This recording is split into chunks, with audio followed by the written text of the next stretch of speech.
Avec camarades et bienvenue, et aujourd'hui nous allons faire une de nos séances typiquement romaines, de l'Uchronie, en prenant comme événement la prise du pouvoir par le Sénat. Aujourd'hui nous allons voir ce qui se serait passé si le Sénat n'avait pas pris le pouvoir.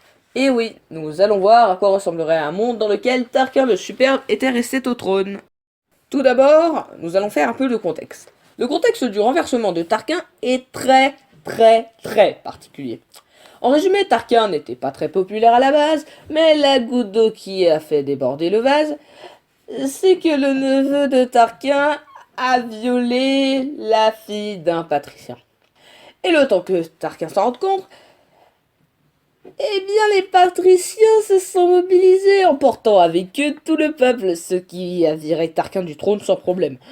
Mais que se serait-il passé si le peuple n'avait eu aucune raison de se révolter, et si tout simplement le neveu de Tarquin n'avait pas violé cette fille? La première conséquence notable est que Rome s'étende beaucoup plus lentement, car les rois étaient beaucoup moins belligérants que le Sénat. Du coup, Rome arrivera sans doute à conquérir le Latinum, mais pas grand chose de plus. Et du coup, la culture romaine aurait été beaucoup moins influente que dans la réalité. Rome n'aurait pas empiété sur Carthage, et du coup, aucune des guerres puniques n'aurait eu lieu. Mais Carthage n'aurait jamais pu prendre la place de Rome en tant qu'un grand empire rayonnant sur toute la Méditerranée, car Carthage voulait juste la suprématie commerciale, et non la suprématie totale. Il y a quand même une différence. Du coup, Carthage aurait été sans nul doute plus grande que dans la réalité, contrôlant peut-être le sud de l'Italie, mais pas de Rome est égal à pas de César, en tout cas pas en tant qu'un général surpuissant qui démonte absolument toute la Gaule. Il est donc probable que les tribus gauloises se développent beaucoup plus que dans la réalité, vu que César ne conquiert pas la Gaule, et du coup que la Gaule ne se fasse pas romaniser. Et ce seront surtout les Gaulois, du coup, qui profiteront de la non-expansion de Rome. Les tribus gauloises s'étendront bien plus que dans la réalité. Les tribus qui s'étendront sans doute le plus seront les Arvernes, les Sédouins, les Parisiers et les Namètes. Et ce sera sans doute entre Gaulois et Carthaginois que se jouera le plus gros du commerce. Donc, nous l'avons vu, l'équilibre des forces serait totalement changé. Et les peuples les plus influents seraient donc les Gaulois et les Carthaginois. Mais il n'y a aucune autre raison que les autres peuples celtes et les peuples germains et même certains peuples d'Afrique du Nord, voire même des peuples ibères, soient plus influents que dans la réalité, faisant émerger de nouvelles cultures. La Judée, elle aussi, serait restée indépendante et les Juifs posséderaient encore un État. Concernant Rome, il est très probable qu'ils décident de coopérer avec les Gaulois, le rapport de force étant, comment dire, hyper en faveur des tribus gauloises. Cette carte représente les États au IVe siècle après Jésus-Christ, qui lui, du coup, aurait été très peu influent, car le christianisme s'est propagé surtout grâce, et chez les Romains d'ailleurs. Du coup, le christianisme serait resté une religion minoritaire. Je n'ai pas grand chose de plus à ajouter, si ce n'est que sans christianisme majoritaire, il y a très peu de chances que l'islam apparaisse. Et également, l'autre chose à ajouter, c'est que lors des invasions des Huns, les dix barbares auraient eu beaucoup plus de facilité à envahir une Europe qui aurait été beaucoup plus divisée que dans la réalité.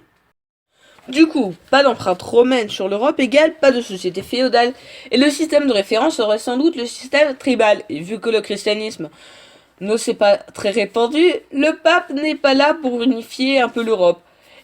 Et du coup, c'est le bordel en V40, et vas-y qu'il y a des guerres de partout, et vas-y que mon peuple se fasse défoncer, et vas-y que guerre, encore plus de guerre, et l'Europe avance au ralenti, et à cause de ça, ceux qui domineront le monde, ce seront les Chinois.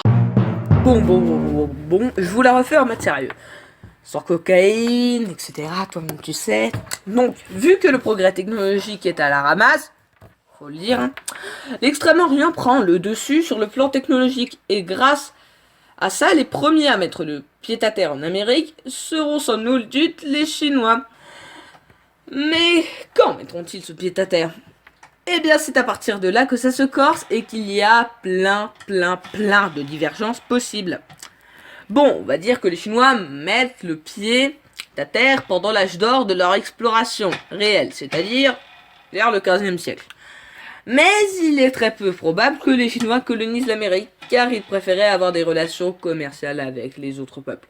Pour résumer les conséquences qui suivent, on va faire vite. Pas d'hégémonie européenne sur le monde, donc pas de colonisation des Amériques, Et après, à ce point-là, il est très compliqué d'imaginer la suite du scénario et la suite des conséquences. En gros, les peuples américains restent tranquilles et se développent. Les Incas, les Aztèques, les Iroquois ou encore les Cherokees deviennent des puissances majeures aux États-Unis, enfin en Amérique. Les USA n'existent pas. Le Mexique, le Panama, la Colombie, l'Argentine, le Canada, le Chili, et bref, bon, tous les États de l'Amérique actuelle aussi n'existent pas, pour laisser place à des nations indigènes, tout comme en Afrique ou même en Australie. Napoléon n'aurait sans doute pas existé, la langue française serait totalement différente, et tout le monde en général. Pour illustrer cela, voici une carte auquel j'ai essayé de prendre le maximum en compte les conséquences. Bon, et bien en tout cas, j'espère que cette vidéo vous aura plu. N'hésitez pas à aller voir mes autres vidéos, à vous abonner à ma chaîne, liker ou disliker la vidéo. Bon, c'est la routine de fin de vidéo, vous connaissez, toi-même tu sais. À la partager. En tout cas, je vous souhaite une bonne journée ou soirée ou matinée. This is Tom Fifo. Peace!